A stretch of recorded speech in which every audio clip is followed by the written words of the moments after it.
Although a child's thoughts are small, their dreams are big.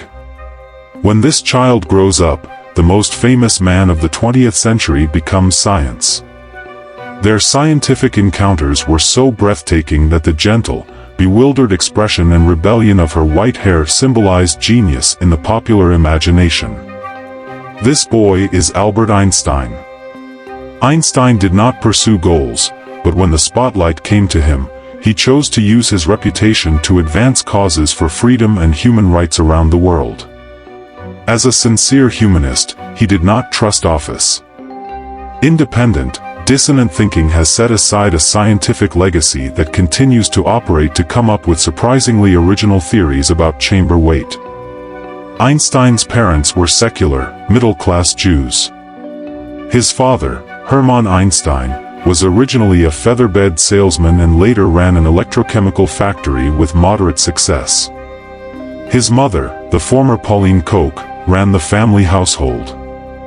He had one sister, Maria, born 2 years after Albert. Einstein would write that two wonders deeply affected his early years. The first was his encounter with a compass at age 5. He was mystified that invisible forces could deflect the needle. This would lead to a lifelong fascination with invisible forces. The second wonder came at age 12 when he discovered a book of geometry, which he devoured, calling it his sacred little geometry book. Einstein became deeply religious at age 12, even composing several songs in praise of God and chanting religious songs on the way to school. This began to change, however, after he read science books that contradicted his religious beliefs. This challenge to established authority left a deep and lasting impression. At the Luitpold Gymnasium, Einstein often felt out of place and victimized by a Prussian-style educational system that seemed to stifle originality and creativity. One teacher even told him that he would never amount to anything. Yet another important influence on Einstein was a young medical student, Max Talmud, who often had dinner at the Einstein home.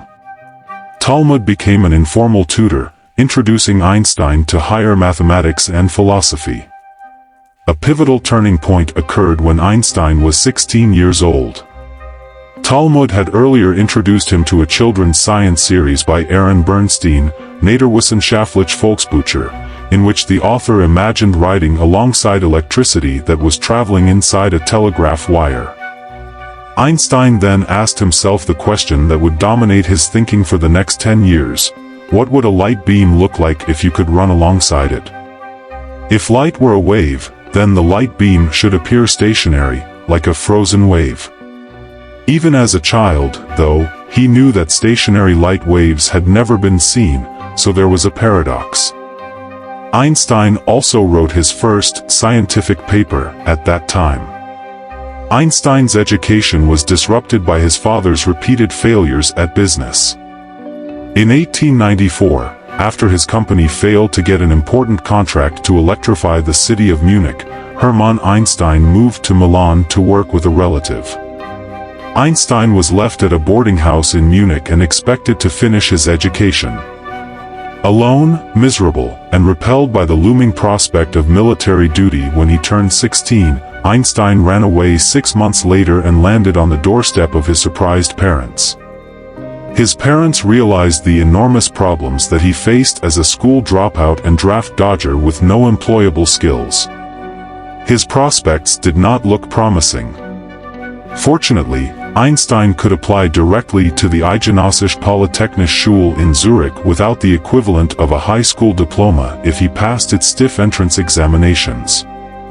His marks showed that he excelled in mathematics and physics, but he failed at French, chemistry, and biology. Because of his exceptional math scores, he was allowed into the Polytechnic on the condition that he first finish his formal schooling.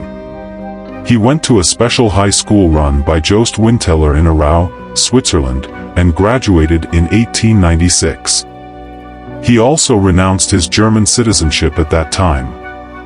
He became lifelong friends with the Winteler family, with whom he had been boarding. Einstein would recall that his years in Zurich were some of the happiest years of his life. He met many students who would become loyal friends, such as Marcel Grossman, a mathematician, and Besso, with whom he enjoyed lengthy conversations about space and time. The story of the genius trying to unravel the secrets of the universe will continue.